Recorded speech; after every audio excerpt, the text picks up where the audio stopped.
할렐루야, 좋은 아침입니다. 오늘도 말씀으로 하루를 시작합니다. 슬기로운 아침 시간 역대하 10장 말씀 보겠습니다. 모든 일에는 결과가 중요합니다. 그 책임을 져야 하는 그런 상황이 발생하는데요. 과거 삶의 모습 때문에 현재에 큰 영향을 받는다는 얘기를 하고 싶은 거예요. 예를 들어 볼까요? 평상시 학생이 공부를 하지 않습니다. 그런데 시험을 잘 볼 수가 있을까요? 당연히 시험 결과가 좋지 않습니다. 젊을 때에 자신의 몸을 돌보지 않고 즐거움 때문에 막 살게 된다면요, 나이 먹어서 건강을 잃는 것은 자명한 사실입니다.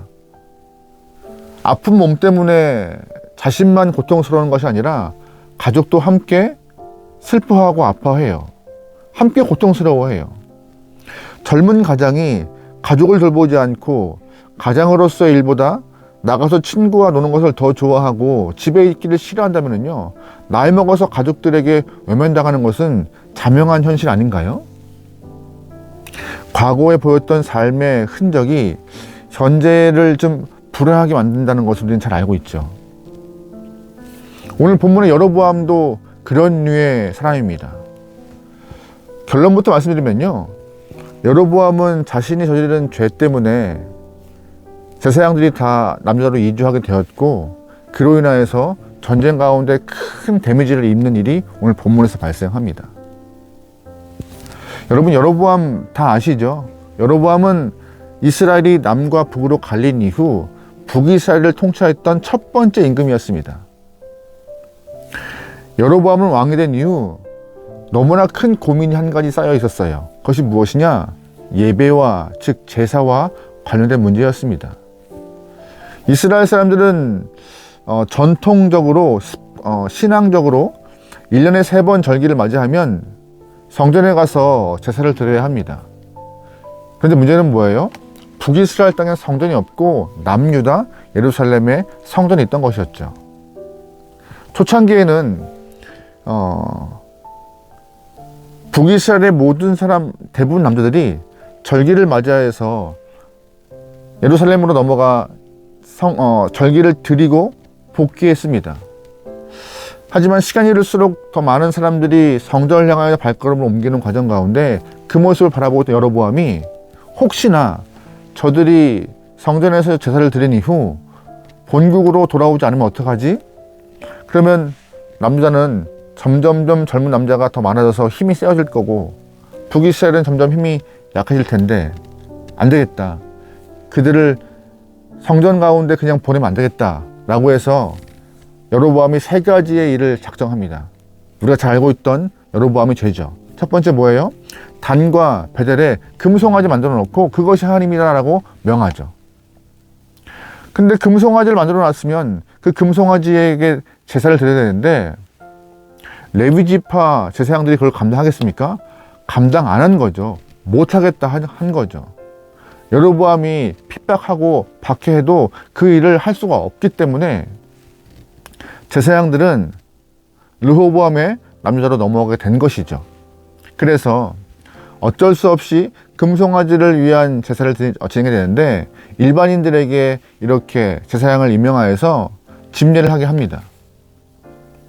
또한 북이스라엘 사람들도 신앙적 전통 때문에 절기를 맞이하면 성전을 찾아서 남유다로 넘어오는 일이 다반사기 때문에 나름의 절기를 다시 만들어서 남유다와 같은 절기를 지내지 않게 만들어버려요.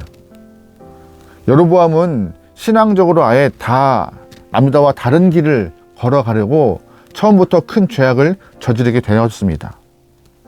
그 죄 때문에 여로보암의 다음 왕들도 같은 죄를 지어서 북이스라엘은 오랫동안 죄 가운데 빠져 힘든 시간들을 경험하게 되었던 것을 우리는 잘 알고 있습니다. 오늘 본문은 그 여로보암이 남유다의 아비야 왕과 전쟁하는 모습이 발생하여 북이스라엘은 80명의 대군, 남유다는 40명의 군사와 전쟁을 치르는데 남유다의 아비야는요, 증조 할아버지 다윗, 할아버지 솔로몬, 아버지 르호보암, 그 다음에 아비야인데, 신앙적 뿌리가 있다 하더라도 아비야는 신앙적인 모습과 관계없이 그냥 자신의 의지와 뜻대로 나라를 3년 동안 통치합니다. 그런데 오늘 본문을 보면은요, 조금 아이러니하게 신앙적으로 통치하지 않은 왕, 이 아비야가 북이스라엘 여로보암을 신랄하게 비판합니다. 하나님을 떠나고 죄악을 범한 그 여로보암을 비판하고 있어요. 8절과 9절 말씀입니다. 이제 너희가 또 다윗 자손의 손으로 다스리는 여호와의 나라를 대적하려 하는도다. 너희는 큰 무리요 또 여로보암이 너희를 위하여 신으로 만든 금송아지들이 너희와 함께 있도다. 너희가 아론 자손인 여호와의 제사장들과 레위 사람들을 쫓아내고 이방 백성들의 풍속을 따라 제사장을 삼지 아니하였느냐. 누구를 막론하고 어린 수송아지 한 마리와 순양 7마리를 끌고 와서 장립을 받고자 하는 자마다 허무한 신들의 제사장이 될 수 있도다. 아멘. 여로보암이 행했던 죄악들, 그 부끄러운 모습을 신앙심이 좀 없는 남쪽의 아비야가 신랄하게 지적하고 있습니다. 그런데 신앙심이 남아있던 북이스라엘 사람들이 그 아비야 이야기를 듣고 어떤 마음이었을까요? 아유 창피해, 창피해. 얼굴을 못 뜨게 되고 창피하는 마음이 강했을 것입니다. 남쪽에는 아비야가 신앙심이 출철하여서 자신이 섬기는 왕을 그렇게 비판했으면 그래 했겠지만, 자신이 섬기는 왕을 향한 이렇게 지적질을 하고 있는 남유다 왕도 신앙적으로 그렇게 뛰어난 왕이 아니었거든요. 그럼에도 그 신랄한 비판을 듣는 북쪽 이스라엘 사람들의 마음은 고개를 들 수 없을 만큼 아주 부끄러웠습니다. 왜요? 맞는 말이었으니까는요. 북이스라엘 사람들은 아비야의 말을 듣고 억장이 무너지는 순간이었죠. 모두가 알고 있었죠. 자신들의 나라 북이스라엘은 하나님을 섬기다가 갑자기 금송아지를 섬기게 되었고, 제사장 쫓아내었고, 또한 순양 1마리와 어린 양 7마리만 갖고 오면은 누구나 제사장 될 수 있는 상황이었고, 그런 나라의 본인들이 살고 있음이 너무나 창피한 순간이었습니다. 아비야로부터 적나라하게 지적받았던 여로보암은 화가 나서 대군을 이끌고 남유다를 향하여서 군사를 배치하며 전쟁을 시작해요. 군사 80만을 이끌고 곳곳에 복병을 배치하면서 전쟁을 유리한 상황으로 이끌어 가려 합니다. 10절 말씀입니다. 여로보암이 유다의 뒤를 둘러 복병하였으므로 그 앞에는 이스라엘 사람들이 있고 그 뒤에는 복병이 있는지라. 아멘. 여로보암은 많은 군대를 두었기 때문에 군데군데 복병을 통하여서 더 유리한 군 상황을 만들어 놓았습니다. 40만의 남유다군이 아무리 애를 써도 쉽지 않은 전쟁이었어요. 하지만 하나님은 여로보암과 북이스라엘과 함께 않았기 때문에 전쟁의 승패는 남유다로 흘러갔습니다. 남유다의 아비야가 선하고 잘해서 승리한 것이 아니에요. 워낙 여로보암이 못된 행위를 했기 때문에, 죄악을 범했기 때문에 하나님을 등지게 했고, 사람들에게 예배를 막고 예배의 길을 막아서 다른 이방 종교를 만들어 놓고 아주 못된 일을 했던 그 여로보암의 죄 때문에 하나님은 그 북이스라엘 땅에 승리를 주지 않으신 것입니다. 남유다 또한 오해가 있으면 안 되는데, 본인들이 신앙을 잘 지켜서 이렇게 승리했다고 오해하면 안 되는데, 어쨌든 결과는 남유다가 승리를 하게 된 거예요.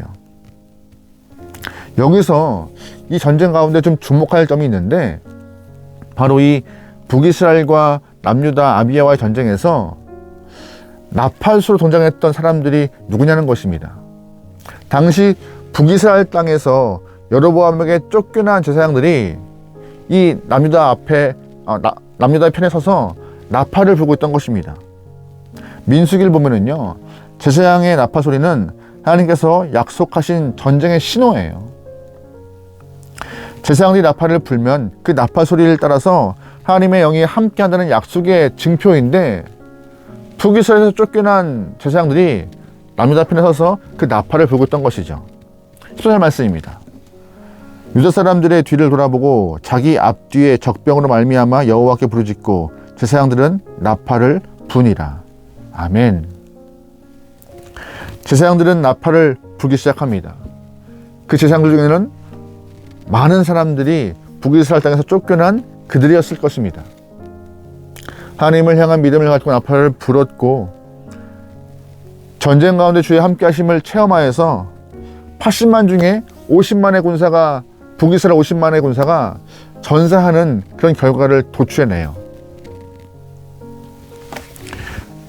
여로보암은 자신의 국정을 방해하고 반대했던 그 제사장들을 쫓아냈지만 오히려 그 제사장들이 전쟁에 참여하여서 하나님의 함께 하심을 위하여서 나팔을 불고 전쟁에 참여함으로 결국에는 본인이 전쟁에서 패배하는 일을 오늘 본문에서 맞이합니다.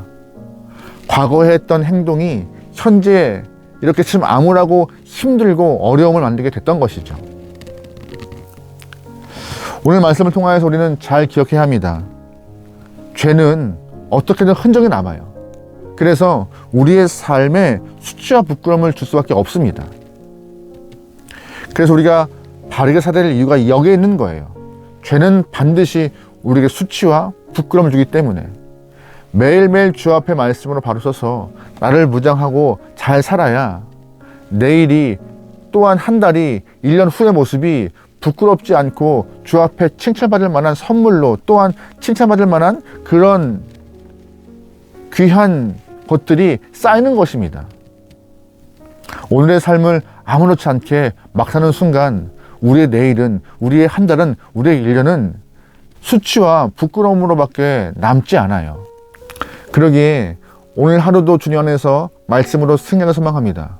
오늘도 흘러가는 과거의 한 부분일 수 있습니다. 한 부분입니다. 어느 날 우리가 오늘을 기억할 때 열심히 살았네, 잘 살았네, 오늘 일 때문에 오늘 잘 살아서 내가 이렇게 좋은 일을 경험하게 되었네라고 좋은 마음으로 과거를 회상할 수 있는 저와 여러분들이 좋을 것 같습니다. 하루의 삶이 큰 변화 없이 그저 그런 똑같은 하루일지라도 그 하루를 잘 말씀으로 믿음으로 승리할 때 우리의 미래는, 우리의 다음 날은, 우리의 다음은 주님이 책임지시고 좋은 결과로 이끌어 가실 것입니다. 오늘 하루 말씀으로, 오늘 하루 믿음으로 승리하죠. 그래서 주님 앞에 바로 설 수 있기를, 혹여나 우리의 죄가 또한 떠오른다면은 회개하여서 바른 모습으로 복귀하고 주님의 길로 돌아서 다시금 재무장하여 올바른 길로 걸었기를 소망합니다. 그 모습이 주님 원하시는 성도의 모습일 것입니다. 오늘 하루 믿음으로 승리합시다. 할렐루야. 기도하시겠습니다. 하나님, 허락된 하루 그저 어제와 같은 똑같은 일상이겠지만 그럼에도 게으름과 나태함으로 무의미하게 흘러보내지 않도록 하시오며 말씀으로 무장하여서 믿음으로 승리할 수 있는 귀한 시간 되어 허락하소서. 오늘의 삶이 쉽지 않겠지만 그럼에도 주님이 허락하신 귀한 시간인지라 이 모든 상황과 모든 때를 기쁨으로 맞이하며 감사함으로 주님의 일을 감당할 수 있는 귀한 영혼들 되게 허락하소서. 감사와 기쁨으로 믿음으로 오늘 하루 심겨낼 때에 우리의 다음은 좋은 열매가 있을 줄 믿습니다. 주님이시여 역사하시고 기름 부어 주시옵소서. 모든 걸 맡겨오며 예수님의 이름으로 기도합니다. 아멘.